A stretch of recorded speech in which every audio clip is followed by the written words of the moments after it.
Mm,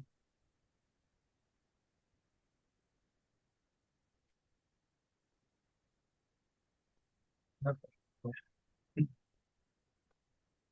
Hey everyone, welcome back to Mind Over Masculinity, the podcast where we get real about what it means to be a man today. So we strip away the outdated narratives, dig deep into the mental health, and talk about the struggles, the breakthroughs, and everything in between. And today we are diving into something that I know a lot of men are dealing with, but don't always talk about: career transitions, burnout, identity, and finding purpose beyond the work. And I can't think of a better guest to help us break it all down than even Kuterbach. So welcome to the show, Even. Avik, thank you so much for having me. I'm really excited to be here. Lovely, lovely. So, dear listeners, before we start, I'll quickly love to introduce you with Ivan. So, Ivan is a guy who walked away from corporate life to create something entirely new. Uh, Canyon Pickleball. But this isn't just a story about the entrepreneurship. It's all about a that's about reinvention, mental resilience, and embracing the change, even when it's terrifying. So, even like, welcome to the show. Yeah, thank you for having me. Yeah, it's been quite a journey. It's been quite a journey building multiple businesses and trying to navigate all of these tough conversations. So yeah, thanks for having me. Exactly, exactly. So even like let's start with the moment everything that changed for you. I mean, you Sure. had a stable corporate career and then boom, you left it all behind to chase something new. So what was Yeah. that moment like mentally? Sure. Yeah, it's a great question. So my Uh, journey into entrepreneurship and solopreneurship, however you want to call it, it really Yeah. started about 2 years ago. So I'm actually coming up on my Mm. anniversary of leaving the corporate world, which is in April. So I'm excited for 2 years. But really, Wow. it all began about 2 years ago when my daughter was born. Mm. And like probably some of your listeners who have kids, it really was just a massive milestone, obviously, like adding to our family, becoming a dad. And um, when I was about to have my daughter and my wife was pregnant, I was really analyzing where I was in my life. At the time, I was 30, 31 years old, and I was just not super pleased with how I was continuing to go through life. I felt like I was just clocking in on a job and leaving. I was making good money, but I just didn't really feel very fulfilled. I also just, I felt like I was a little more short-tempered, felt like I just wasn't really, all there mentally. And when our daughter was born, I just Mm. had this kind of shift in my brain that I can't keep going down the same path. I can't keep going down the same path that our parents went down, that generations before us had gone down. I need to change something. So, literally, while on paternity leave for about 3 months, I started poking around different skills, different tasks, and just trying to see what I could maybe do. At the time, I had really no idea that I would start an e-commerce brand because I didn't actually start the e-commerce brand until almost a year later. But I started poking around at skills I could do. And basically 3.5, 4 months after my daughter was born, I decided, you know what? I think I'm going to try to go down a different path. And I left the corporate world and started this idea of becoming an entrepreneur, becoming a solopreneur, and just basically dabbling with a bunch of different stuff. So, really, it was my daughter being born that completely just changed my mindset of work and life and wellness and all of that. Mm. Got it. And okay. And also like how did you wrestle with the fear of uncertainty? Because I mean, it's all about the society tell us that walking away from stability is risky and irresponsible. So, what do you say? Yeah. Yeah. Uncertainty, I would say, even to this day, I mean, I'm still uncertain about a lot of things. I think you can't really go into an entrepreneurial task Mm. or adventure unless you get comfortable with the level of uncertainty.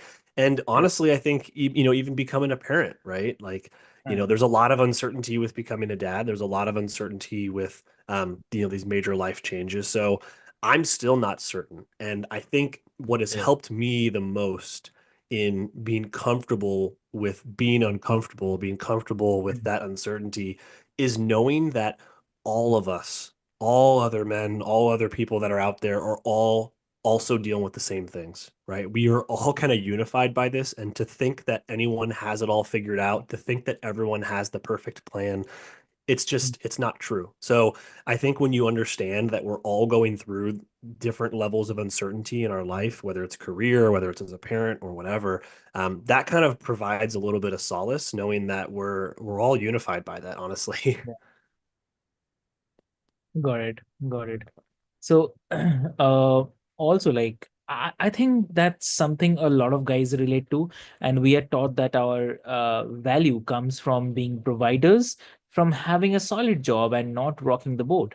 But what happens when that job is actually crushing your mental health? That's the Yeah. part of I mean, if you can share, yeah.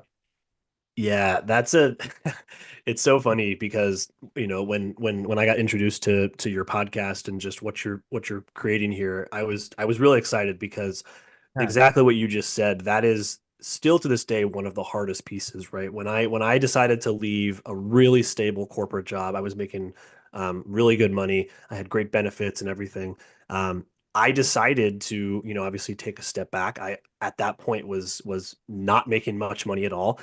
We had to move on to my wife's healthcare.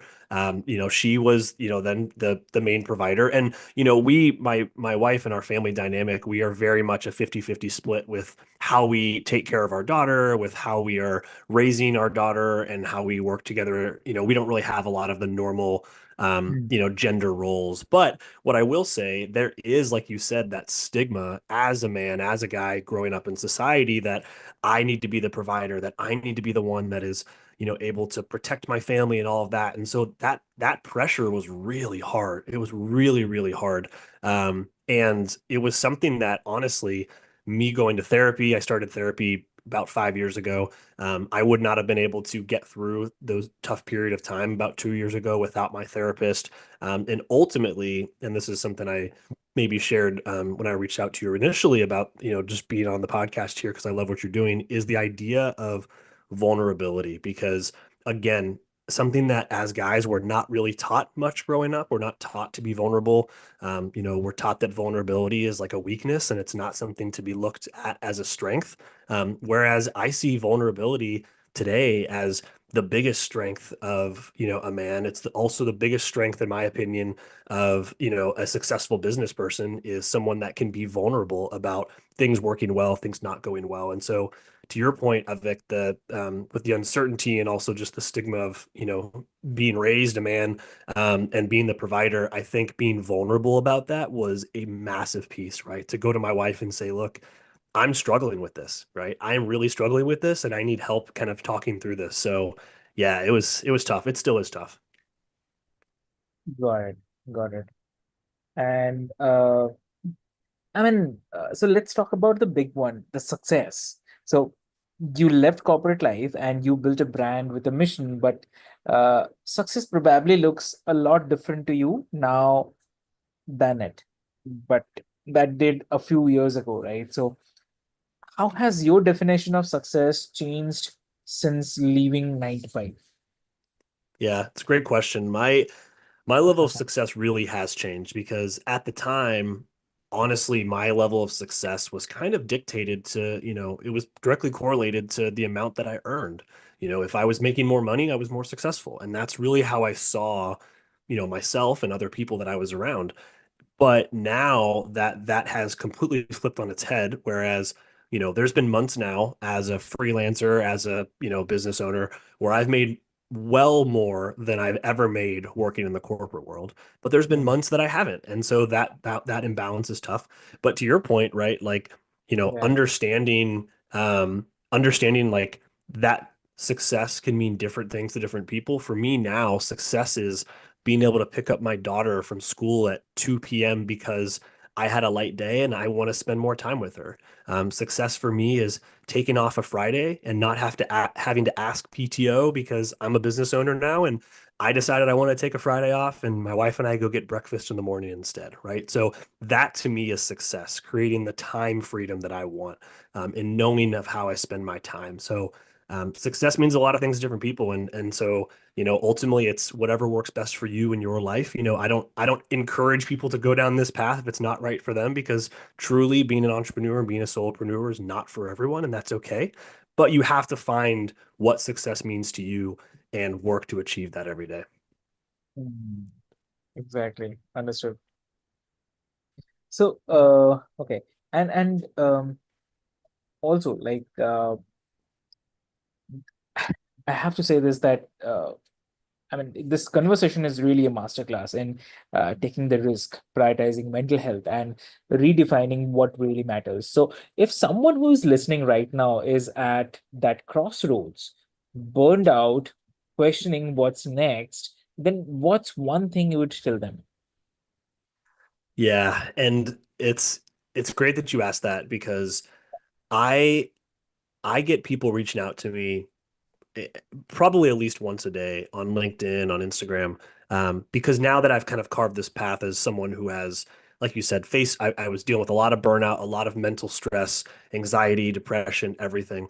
Um, the one thing that I would tell someone is you need to know what is going to help move the needle for you mentally. Because at the end of the Mm. day, I think, and I firmly believe that your mental health is probably the most important thing, even in a lot of ways. I think mental health is directly correlated to physical health. And so what I would tell someone is you need to Mm. figure out what it is that is going to help alleviate stress, anxiety in your life. Because I don't know about you, but I know probably a lot of your listeners. I grew up in a rushing household. We were always rushing everywhere, right? I grew up, and again, and not to no fault of my parents, to no fault of anyone's parents, but it was just kind of the nature of society. And so you need to take a moment to slow down. And even if you don't have kids, even if you're not trying to do a big career move, you need to figure out where your priorities lie. And a Mm. lot of that has to do with like looking at yourself and your mental health and seeing what can I do that's going to be able to move the needle to help alleviate some of that stress and anxiety, right? Is it writing? Is it going for a walk? Is it taking up a new hobby? Is it, getting, going out with friends more, whatever it is, but you need to figure out what that is, because, you can't just keep going from one vacation or one holiday to the next, right? You can't just be like, oh, I can't wait for that vacation. I can't wait for that holiday because I'm so burnt out. I'm so stressed, right? I'm not saying to not have stress in your life, but you do need to understand when there's too much stress. And unfortunately, our generation, I think, and even, the younger generations now too, are facing burnout at an alarming rate. And prioritizing your mental health has never been more important. So, yeah, I mean, I would say you just have to start small. Exactly. Exactly. And what advice would you give to the guys who feel stuck in jobs that drain them but are afraid to make a move? Yeah. Yeah. The advice that I would give is, if you're looking to, find, you know, a level of success, or Mm. a level of satisfaction outside of, let's say, a job that's draining you, what I tell people all the time is write down, and I know people don't like writing things down, type it in your notes app or something if you want, but write down the things that you are good at, that you know how to do, right? Write down skills that you know how to do. Write down things that maybe are interesting to you, that you're like, I've always wondered how people do that. I've always wondered how this is done. And start small, right? Start trying to see what might be out there. And what I tell people all the time is there's a lot of opportunities for you to be able to get the satisfaction where you're pushing yourself, or maybe you're not doing, exactly the job that you wanted to do, but there's skills in Mhm. that job that you really enjoy. Well, maybe you can take those same skills and apply them to a different industry, to a completely different company, right? Maybe you just create an Correct. Upwork or a Fiverr account and you just do some freelance jobs with no risk at all. in your weekend hours or nighttime hours and see how it goes, right? That's exactly what I did. It's I was not a my background over the last 2 years is as a copywriter in marketing. That was not my background. My background was in sales. And to switch into a copywriting role, I just started doing freelance jobs to see if I liked it, to see if I was any good at it. So I think that's what I would encourage people to do is you don't have to make a massive leap. You don't have to make a massive change overnight, but write down the things that you're good at and write down the things and it can be very simple things you're doing in your job, but you can see if you can apply some of those things to other areas of industries and businesses because that might be maybe it turns into a side hustle and the side hustle turns into your main hustle. Who knows? But you need to find something that's going to help regenerate that battery because if you continue going on the path you're going to go down, it's I mean I've been there, I've seen it, and it's not good. It's really not good. Understood. That's really awesome, I have to say. Great. So, I mean, that's really powerful. And if there's one thing to take away from today, it's that change is hard, but staying in a life that drains you is even harder. So, if you want to check out what's events building at Canyon Pickleball, support a brand that's doing real good and maybe even rediscover a little play in your own life. So, go check them out, and we'll drop all the links into the show notes for your easy reference. And as always, if this episode hit home for you, share it with a friend who needs to hear it and leave us a review. So keep this conversation going. And until next time, stay strong, stay open, and keep redefining what masculinity means for you. So thank you so much.